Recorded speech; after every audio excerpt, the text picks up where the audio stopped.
Hi and welcome to TXM TV. I'm Anthony Clyne and today we are joined by Peter Rewi in Auckland. G'day Anthony, hi Shaun. And Shaun Duncan in Brisbane. How are you, Shaun? Yeah, good, thanks Anthony. Hey, how are you? How are you, Peter? Good mate. Fantastic. Thanks for joining us, Shaun. It's you're very welcome to come and it's great that you came today. Thank you. The topics today is working effectively from home and working remotely. We're often right now we're in remote teams, mostly working from home. Sometimes working as an A team and a B team, and it's hard to keep the communication. What was a mature system of lean daily leadership based on KPIs and problem solving is now a lot more difficult. And Peter, what sort of innovation can we have to solve this? Yeah, hi guys. So anyway, for anyone that's actually been on the TXM TV platform before, I've talked a lot about the benchmark or having an actual kind of like dashboard available at home. Best way of looking at it is all of us or many of us are familiar with the idea of having a stand-up meeting. Yeah, and stand-up meetings are a great way of getting a team together for a short period of time, getting the most important things and actually then taking those things and creating actions. And so what we've done is we have created a platform. I'll just get it up and running for you. Yeah, dashboard at home. So effectively, nothing's changing. We still have to have our stand-up meetings. And if you're a business and you've found a way of doing it, that's brilliant. But what we're going to offer here at TXM is, this is a free Excel spreadsheet that's available for use to clients or anyone that may need it. The whole point of the platform is it allows you to go onto Zoom like this. And then once you're on Zoom, it gives you the ability to turn around and bring your entire team in, start asking key questions about things that are important to your business. So it's very generic in the way that it's been developed to start with, but I'm just going to go through some of the details for you. So please bear with us. It's going to look pretty small, all right, but hopefully you'll get the gist. So the introduction. Why do we need it? We need it because we need to basically look at where we currently are. So if I was to say that every business has gone through no change in the last 12 months, that would be a lie. A lot of our businesses are completely closed. The risk of what would happen if we didn't think about risk and when we went to startup could possibly generate more and more downtime. And that's what we want to avoid. We want to avoid that downtime. And the best way to do that is keeping in touch with our teams. So that's what this dashboard's been designed to do. Gives us a platform to bring our teams together.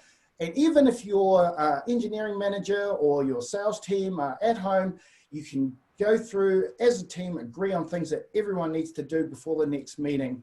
And that's just going to give us continuity in terms of our business and its success moving into the future. Who should use the dashboard? This one has been primarily designed specifically for a leader and their direct reports. But that doesn't mean that it can't be used by an entire team depending on the size of the team. How? Well, look, the dashboard's been designed to be used as a visible platform in the background while we're going through doing a Zoom conference. And I'll pull it up for you in a second. And the last one is when, at the discretion of the leader and teams. So I've just got some snapshots of the dashboard as it currently sits. But basically what you're looking at there is the input workbook. All right, now it looks really, really full of information. However, I'm happy to say that there are only 3 buttons per criteria that you need to populate. And even more than that, all you need to do is put in a range number of 1. It's not a big thing for us. All the way up to 5, we need to be really worried about this. This is something critical. And hopefully people are familiar with the context of actually measuring via color. We call it an and-on based system. So what you're looking at is the input level. Now that hooks into the actual dashboard itself. So at a high level, it may not look like it's got as much detail, but what you can see if you're familiar with the whole idea of stand-up meetings, you should be able to see a real-time display, right, and make decisions just based on the color as to which are the ones you need to look at. And as an example, for example, you'll see 1 sitting there it's got a whole half of red. That may be something that the team needs to talk to. And what you'd hope is that someone would go, productivity, John, I'm having a look at it. We've got some issues there. Now, when you click onto that, it will actually bring up the areas, all right, that you pointed out in terms of areas of concern.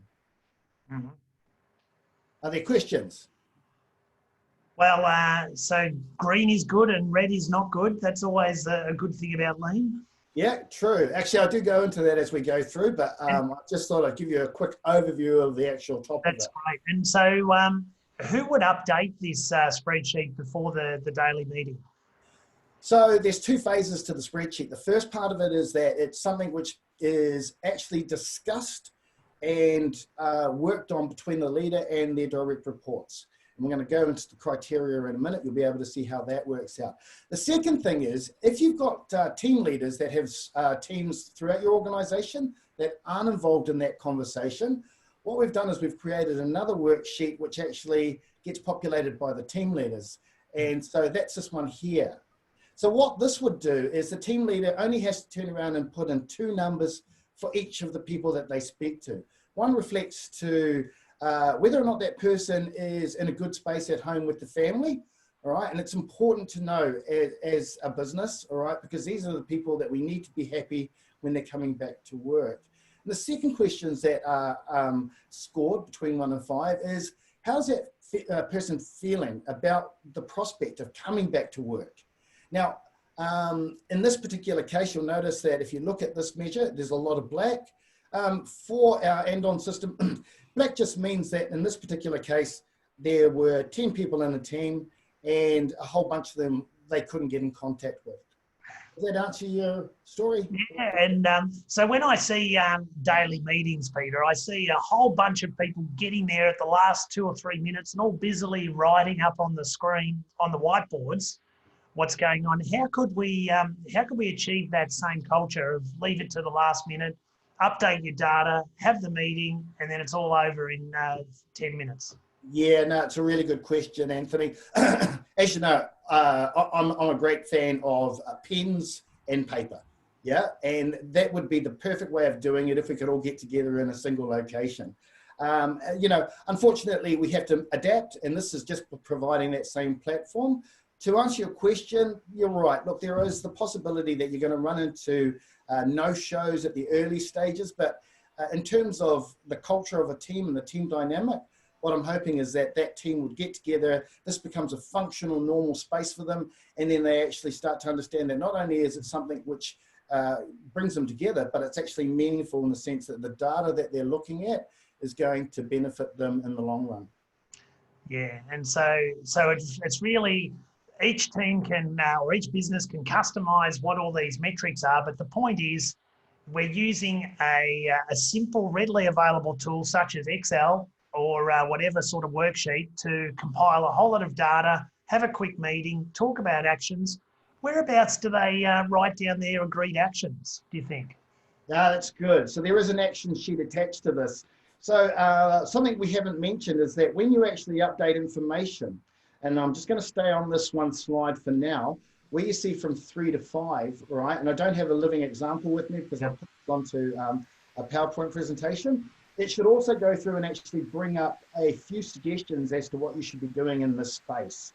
And then on the other side, there's also another Excel spreadsheet which has the same action, who's responsible, when do we need it done by, and I haven't added a PDCA. I could have, I should have, but you know, like most things, PDCA is a fantastic tool when you're actually there and then. Okay, now, oh, thanks, Peter. That's really, really interesting. Is there more to show us, or is that we'll have that tomorrow? What do you think? Yeah, we'll have it tomorrow. Just quickly, just to give you an example. So myself and Anthony have just spoken about the need for us to understand the value of colours. And so just here, the basic configuration, if you see anything on these spreadsheets, which is in black, it basically says that no data has been entered or the person that we wanted to talk to wasn't available. If you go all the way up to 5, in this scenario that we're in currently, these are the ones we really need to turn around and get our heads together and understand exactly what we could be doing in that space. And so it's really important to understand how this works. And I'll just finish off by saying down the bottom, you'll notice that you've got 2 areas that are circled. Where it says 2, 3, and 4 down the end, that's the only area that you need to populate as a leader or someone in your team, all right? And it just needs to ensure that it actually matches to the questions that are there, the criteria questions. And we'll probably have a talk about that tomorrow if we've got time. Great. Well, I look forward to it, Peter, and I look forward to using it, and I look forward to helping other people use it. It's going to be an exciting tool. And I see we've had Mark Power join us from Radiators. Good afternoon, Mark, and welcome to TXM TV. I think you're on mute there. You've got to press the space bar or unmute. And you're still on mute there, Mark. If you, that's it. Is that better? Oh, that's it. It's we're all getting used to Zoom in the modern world and the dexterity of it. So, so welcome to TXM TV. Thank you, Anthony. And yeah, it's currently doing an update. So my technology is behind. So once the update is available and finished, I think I might drop out. But no, look, thank you very much. And I'll be an active participant in the coming days, I suppose. But certainly for now, I'm just watching. And that was quite informative for the start. So thank you very much. All right, and so tomorrow, Mark, we're doing something that we've worked on together, and that is around team dynamics and high-performing teams. Yep. And given that we are working remotely, we're going to talk about what it means to reform as a team. So people that were a team in their physical location are now still a team, but not all together. And what are the steps to formally reform that team and redefine how that team works and get that right culture? So, so thank you for participating and watching this live production. Remember to comment on our LinkedIn page and email us at txmtv@txm.com. I'm Anthony Clyne, and thank you. Bye. Cheers.